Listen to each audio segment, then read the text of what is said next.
I know you've tried to raise for the hub at least once, if not a few times. Why did you decide to do that? Can you walk me through that process? I raised from friends and family, which isn't really raising. I mean, it's sort of asking people that love you and believe in you already to give you a vote of confidence. So they're really investing in you, not so much your idea. So any money that's entered my company has been because of me, not because of the idea, which is very different. Through raising some money from friends and family, and then through inheriting some money and putting that into the business all at once, I was able to move faster. I was able to hit the ball with the driver as opposed to a putter. And so I set a pace. I had a certain number of employees and we were burning a certain amount of money, and we were growing or trying to grow at a certain frantic pace. So I decided to raise money to try to keep up with that. And this guy I like a lot, Kamath Palihapitiya, he ran growth for Facebook and started a really interesting venture fund afterwards.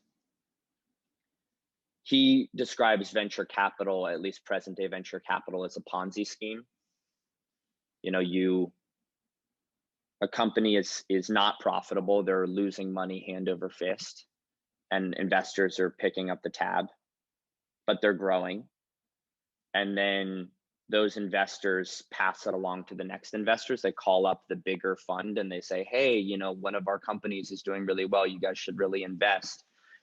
And it keeps happening. And we've talked about this before, but a lot of the companies we all know and love, like Uber, I don't think has ever had a profitable quarter.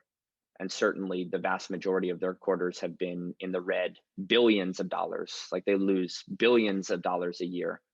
Airbnb just had their first profitable quarter ever, coincidentally, right before going public. We've talked about Outdoor Voices, or lots of companies that are the trendy, sexy, up and coming thing that everyone thinks is doing so well. And they're simply just losing not just a little bit of money, but like a disgusting amount of money that venture capitalists are pouring into their businesses to keep them afloat. And so it's just sort of like a Ponzi scheme, passing the buck to the next investor. And sometimes it keeps going and going, as it has with Uber, because they believe that one day it will work. But sometimes, like with Outdoor Voices, the music stops and the investors stop believing and they just stop propping it up. And this huge beast that's on a healthy diet of $50 million a year of investor money, if the investors stop feeding it, the beast starves. And a lot of people lose their jobs, and a big, mighty company that's so sexy and doing so well just dies. So a lot of the like trendy companies, if a company has sort of exploded out of nowhere, you hadn't heard of it 3 years ago, and now it's everywhere you look, it's probably venture backed. And if it's growing that quickly, it's probably growing with poor unit economics, which is to say unprofitably. And if it's growing unprofitably, then it's subject to die if it isn't continually fed. We've also touched on this in a previous session, I think months ago, maybe. But given all of this, I'm curious, did you know about just the likelihood of failing when you decided to raise money? And if you did, why do it? Forgive the crass analogy, but the reason part of why I raised was what I said before, which is that I wanted validation. I thought it would help. I thought it would be the difference between success and failure. That was certainly part of it, but I'd say it was the minority part, maybe 20%. 80% of it was just I needed it. Like I had 15 employees. I was losing $200,000 a month. I was running out of money. I would have had to fire everyone and like shrink my company down to a tiny little thing, unless someone again picked up the tab to help. Like this beast needed a lot of food, and I was running out of food being capital. So I guess my crass analogy, just to stack analogies, would be like, I don't know that a heroin addict that's super addicted to heroin sort of like happily chooses to do heroin every day. At a certain point, it's like they're just physically addicted and absolutely need the drug. And if they don't, they'll go into a terrible withdrawal. And like you can get a company into a place like that where like you need money because you have employees, you have payroll, you have things that you've committed to. Um, so that's why I raised, because I had to, right? I was running out of cash and I simply needed it to keep my business afloat.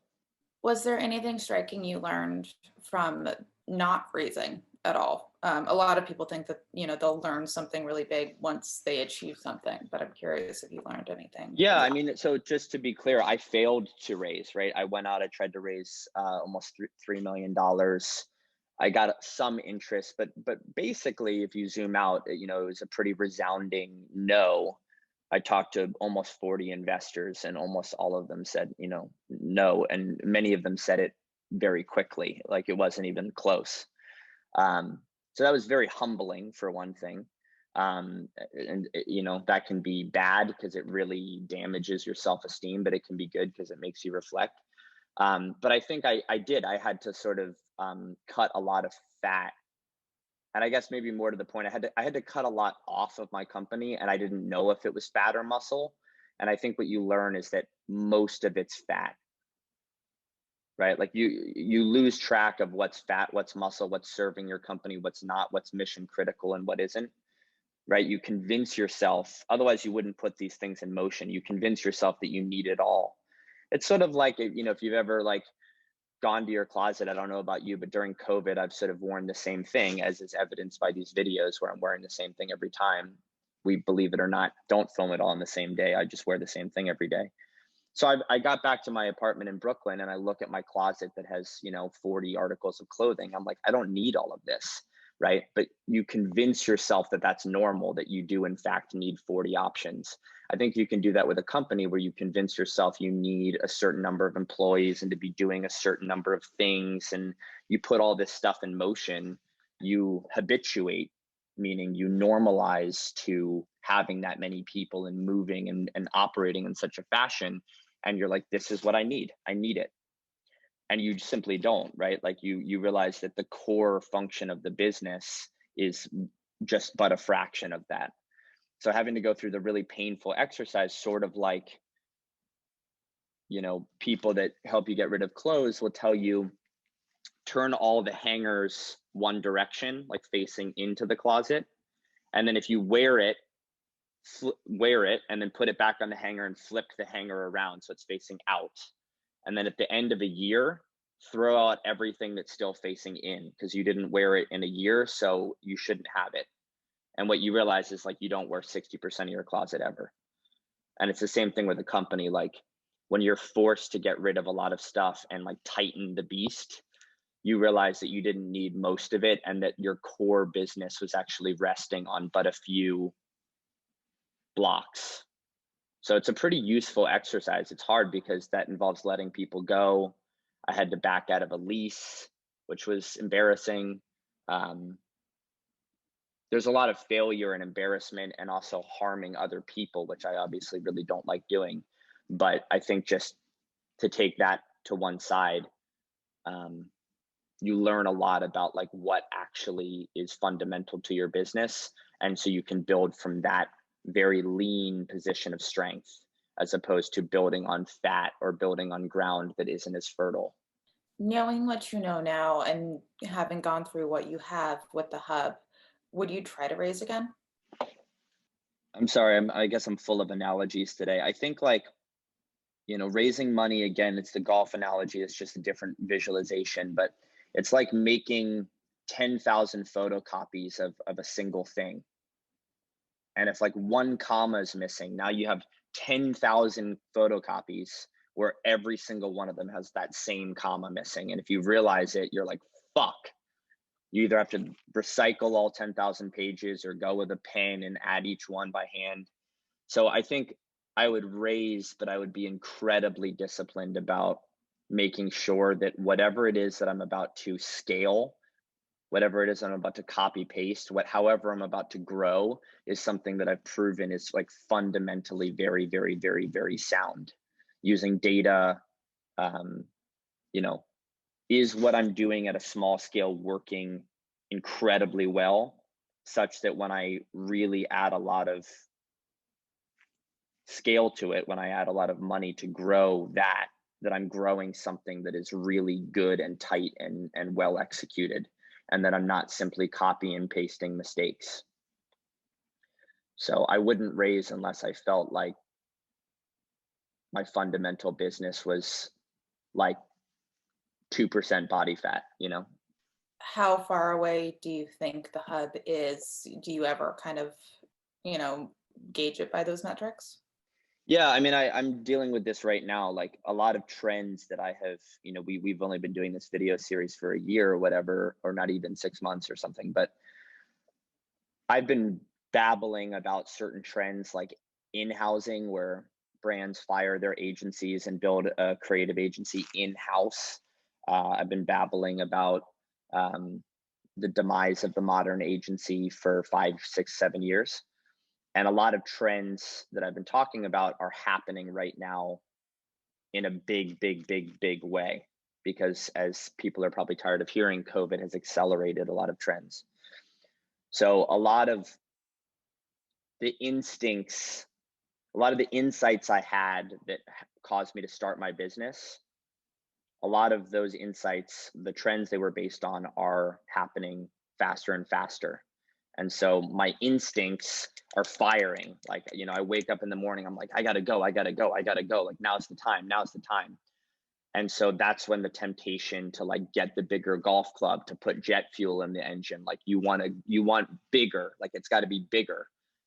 It's sort of like when you have a bonfire going and you have some gasoline next to you, you're like, it's already going, but fuck, let's get these flames higher. Let's do it. So I definitely feel that instinct, and I constantly have to check it against the fact that we're profitable, and I don't have to wake up in a panic that we're going to die or fail. The fact that we're growing steadily, like I have to rein it in. So no, I don't think we're at 2% body fat, and so even though it's tempting and I feel like cars are zooming by me on the highway and I want to speed up, I have to kind of check myself and play the long game. My last question for you seems very black and white, and I don't mean it to. I would like, and you're very good at exploring the nuance between it. But a lot of people tend to think that venture capital is either all good or all bad.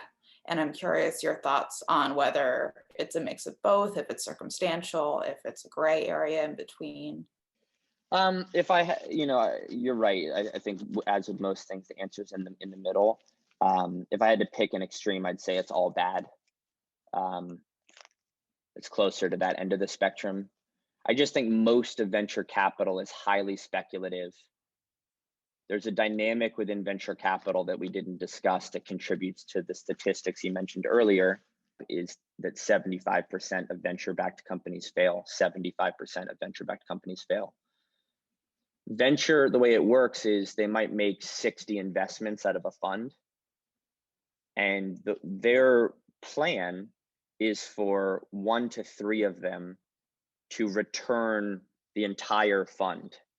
So their expectation is that 1 to 3 of them will go to the moon and the rest of them will die. And that's not just their expectation, that is how they manufacture things. So they, depending on what round we're talking about, they get board seats. They push companies to grow faster than humanly possible. They juice them up on steroids, and they oblige them to grow faster than would be natural to try to achieve what's called escape velocity, to try to go to the moon. And when you push something that hard and that fast, most things die in a fiery mess. So yeah, I think it's highly speculative. I think there is an immense amount of pressure that VCs put on companies after they give them money to grow at 25% month over month, to double every 3 months. Like, that's so fast. And I think most VCs, if you take it to its fringe, its extreme, we've talked about the Vision Fund before, where Masa Son wrote Adam Newman, the founder of WeWork, a $3 billion check after a 12-minute meeting. Like, he was famous for just, slinging around hundreds of millions or billions of dollars. And if you look at almost every investment Masa Son has made over the past 5 years, almost all of those companies have just, died in a fiery wreck. Um, and he's an extreme example because his checks are larger and his instincts are more impulsive. So yeah, I think for those reasons, the pressure VCs put on you, the speculative nature of how they're investing, I think they're more harmful to companies than good. Just really quick, like it would be like giving, if you said is giving $1 million to every American a good idea?